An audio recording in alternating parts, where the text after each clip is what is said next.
ప్రణామములు. శ్రీరామచంద్రుని సంపూర్ణ రచనలు సంపుటి 1 మతము. మానవ జాతి అవతరించినప్పటి నుండి భగవంతుని ఆరాధించాలని, బయటకు కనబడుతున్న రూపాల వెనుక దాగి ఉన్న రహస్యాలను కనుగొని ఆ మూల సత్యాన్ని గ్రహించాలని తహతహలాడుతూనే ఉంది. ఇదే మతం పుట్టుకకు కారణమైంది.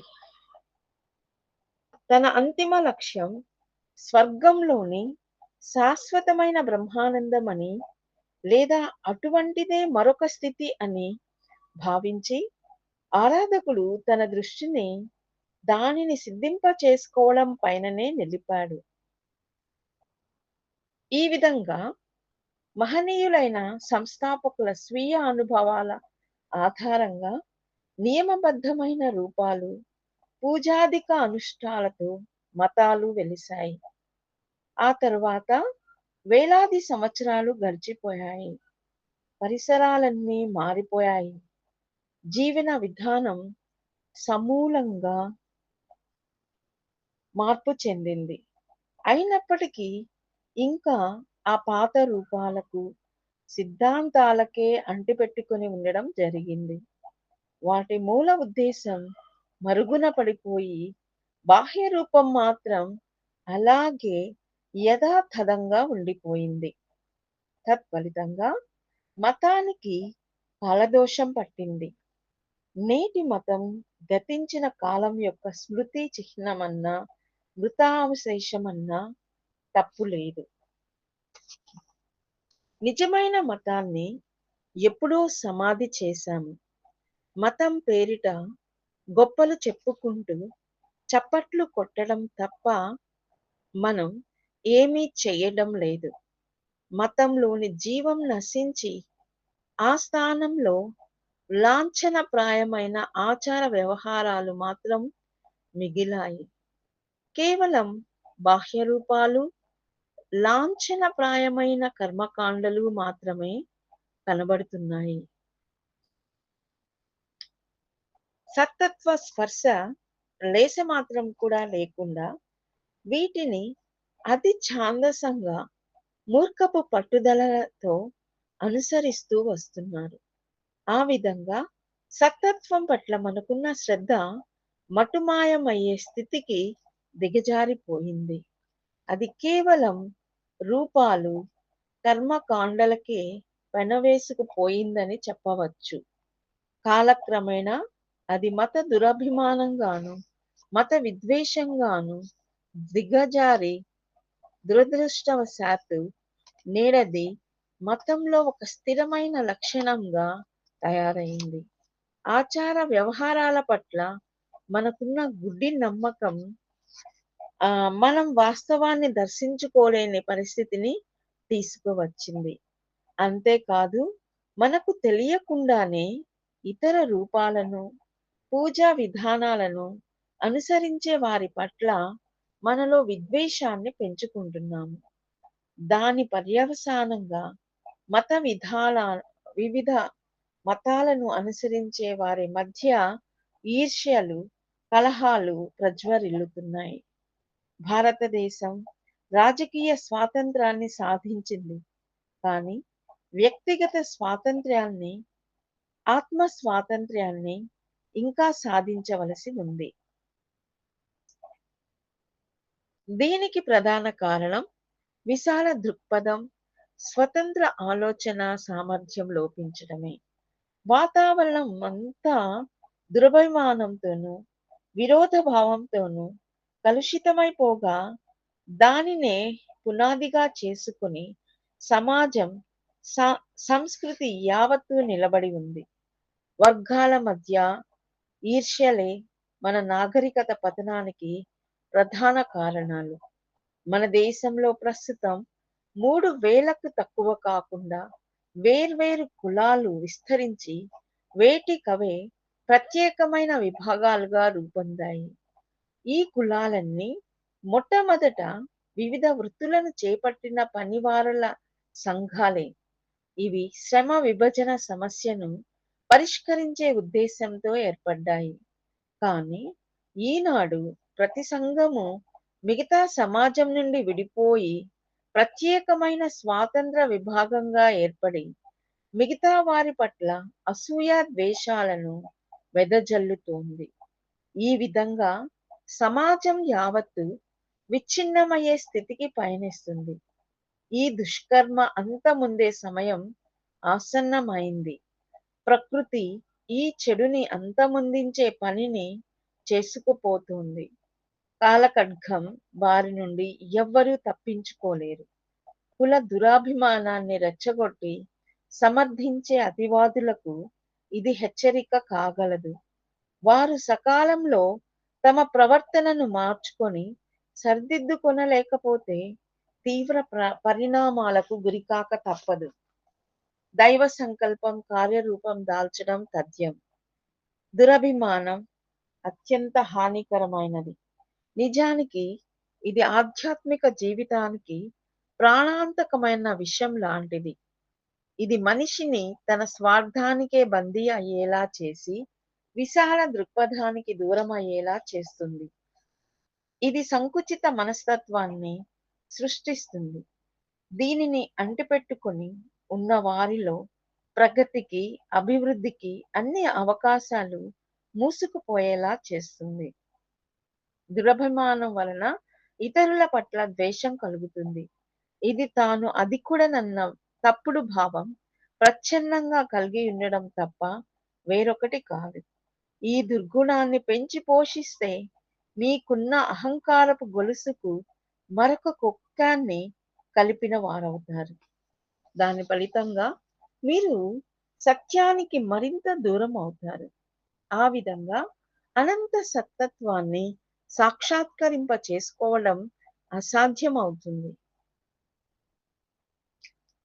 మతానికి మూలాధారమైన విశ్వప్రేమ పూర్తిగా అదృశ్యమై భగవంతునికి మానవునికి మధ్య వారధిలా భాసిల్లవలసిన ఆ మతమే ఇప్పుడు అడ్డుగోడగా నిలిచింది.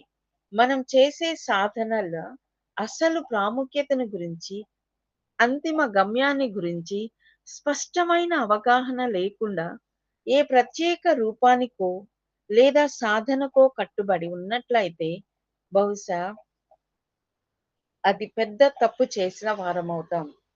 భగవంతుడు ఏదో ఒక మతంలోనే ప్రత్యేకించి ఓ తెగలోనో లభ్యం కాడు. ఏవో కొన్ని రూపాలకు, విధానాలకు పరిమితుడు కానే కాడు. ఆయన్ను ధర్మశాస్త్రాలలో కనుగొనడం అసాధ్యం. ఆయన్ను మన హృదయాంతరాలలోనే శోధించాలి. భగవంతుని గురించిన భావనలు ఎన్నో ఉన్నాయి. అవి ప్రజల సామర్థ్యాన్ని బట్టి, అవగాహనను బట్టి మారుతూ ఉంటాయి. భగవంతుడు అనంత శక్తి స్వరూపుడు అనేది సాధారణంగా అందరూ ఆమోదించే అభిప్రాయం. కానీ తాత్విక దృష్టి మరింత అతీతంగా పోయి భగవంతుడు బహుళత్వానికి, విలక్షణ తత్వాలకు అందని నిర్గుణ బ్రహ్మ అనే భావనను చేర్చింది. అదే సర్వ సృష్టికి, సర్వ జగత్తుకు మూల కారణం, ఆధారభూతం. అధిచేతన కేంద్రం లేదా సంపూర్ణ ఆధారం. అది గుణ, క్రియ, చైతన్యాలకు అతీతమైనది. అది పరబ్రహ్మమని కూడా అన్నారు. ఆ తర్వాత భగవంతుడు సర్వోన్నతుడు అనే భావం చోటు చేసుకుంది. వైవిధ్యాలతో, తారతమ్యాలతో కూడిన ఈ విశ్వాన్ని చూసి వీటినన్నింటినీ సృష్టించి నడిపిస్తున్న వాడొకడున్నాడనే విశ్వాసం మనకు కలుగుతుంది. అతడే ఈశ్వరుడని, సగుణ బ్రహ్మమని భావించాము. ఆయనను రూపం లేనివాడని, నిత్యుడని, శక్తివంతుడని, సర్వజ్ఞుడని, సర్వ సద్గుణ నిలయుడని భావించాము. సృష్టి, స్థితి, లయ కారకుడన్నాం. ఈ నిమ్న దృక్పథంతో చూసినప్పుడే భగవంతుడు మతం సూచించిన దేవుడు పూజా వస్తువు అవుతాడు. దాదాపు అన్ని మతాల అంతిమ గమ్యం ఇదే. ఇంతవరకు భగవంతుడు నిరాకారుడని లేదా రూపం లేని వాడని అంటూనే ఆయనను గుణసంపన్నునిగా భావిస్తున్నాం.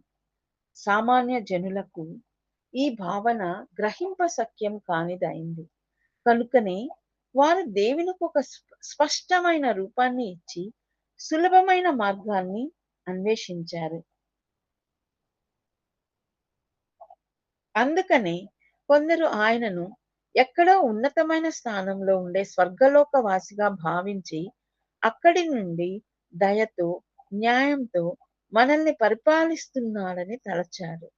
మరికొందరు ఆయన సర్వంతర్యామి అయిన శక్తిగా విశ్వాన్నంతటినీ పాలిస్తున్నాడని భావించారు. ఆ విధంగా మనం అంచెలంచెలుగా నిరాకార దృష్టి నుండి దూరమవుతూ సులభంగా అర్థం చేసుకోగల సాకార దృష్టి వైపు మొగ్గాము. మత గ్రంథాలలో సాకార, నిరాకార భావనలను గురించి చాలా వివరించారు. కానీ సాధారణంగా మనం అర్థం చేసుకున్న ఈ రెండు భావనలు నిజానికి మనలను ఎంతో తప్పుదారి పట్టిస్తున్నాయి.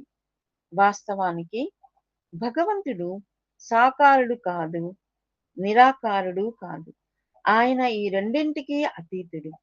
ఆయనను సాకారుడని నమ్మేవారు ఆ అనంతునికి ఒక రూపాన్ని, ఆకారాన్ని ఇచ్చి హద్దులకు ఆయన్ని పరిమితుణ్ణి చేస్తున్నారు. దాని ఫలితంగా వారు సంకుచిత తత్వాన్ని అలవరుచుకొని ఆ హద్దులలోనే శాశ్వతంగా ఉండిపోతున్నారు. పోనీ ఆయనను నిరాకారుడని అనుకుందామా అంటే సృష్టి స్థితి లయ కారకునిగా ఆయనకు పరిమితులను ఏర్పాటు చేస్తున్నామన్నమాట. ఆయనను శక్తి స్వరూపునిగా కలవడం కూడా ఒక విధంగా పరిమిత భావనే.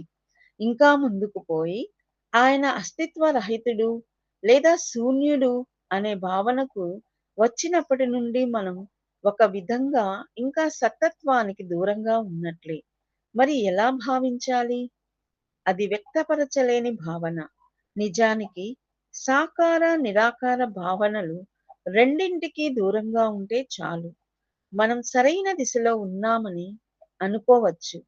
మత పరిధిలో మనం ఉన్నంత కాలం మత సంబంధమైన దేవుడే మన దృష్టిలో ఉండిపోయి సాకార, నిరాకార భావనల్లో ఏదో ఒక దానిలో చిక్కుకుపోతాం. మనం ఈ రెండింటికి అతీతంగా వెళ్ళినప్పుడే అత్యున్నత ఆధ్యాత్మిక స్థితిని పొందడం సాధ్యమవుతుంది. నిజానికి మతం అంతమైన చోటనే ఆధ్యాత్మికత మొదలవుతుంది. మతం మనిషిని ముక్తి మార్గంలో పయనించడానికి అనువుగా తీర్చిదిద్దే ప్రారంభ దశ మాత్రమే. ముక్తి మార్గంలో అడుగుపెట్టినప్పుడు అతడు మత పరిమితులకు అతీతుడవుతాడు. మతం అంతమైనప్పుడే ఆధ్యాత్మికత ప్రారంభమవుతుంది. ఆధ్యాత్మికత అంతమైనప్పుడే సత్తత్వం ప్రారంభమవుతుంది. సత్తత్వం యొక్క అంతమే నిజమైన పరమానందం. అది కూడా అంతమైనప్పుడు మనం గమ్యాన్ని చేరినట్లే. అది మాటల్లో వర్ణించలేని మహోన్నత స్థితి. నమస్కారం.